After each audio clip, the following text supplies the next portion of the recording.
Is your dinner plate a silent battlefield? What if your next meal could heal your heart, lighten your carbon footprint, and align your soul with nature?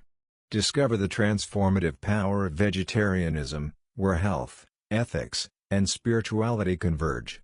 Find out here. Watch till the end.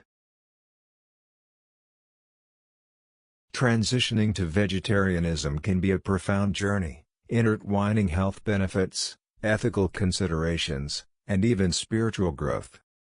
A well-planned vegetarian diet can significantly lower the risk of chronic diseases like heart disease and diabetes while boosting your intake of essential nutrients.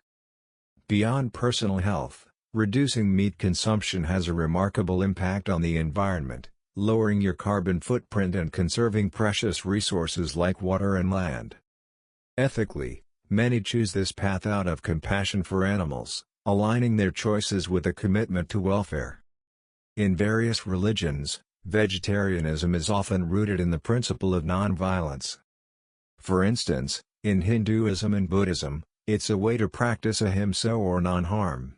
Even in Abrahamic faiths, some interpretations encourage a plant-based diet as a reflection of stewardship and respect for creation. Ultimately, whether driven by health, ethics, or spirituality, embracing vegetarianism can be a meaningful choice that honors both our bodies and the world around us. Thank you for watching the entire video. Your active participation would enable and inspire us to create more interesting videos in the future. We at the King's Exploits channel would love to get your honest feedback. Please remember to like, comment, and subscribe to this channel. Further pressing the bell icon will give you an instant notification whenever a new video is posted. Have a great day!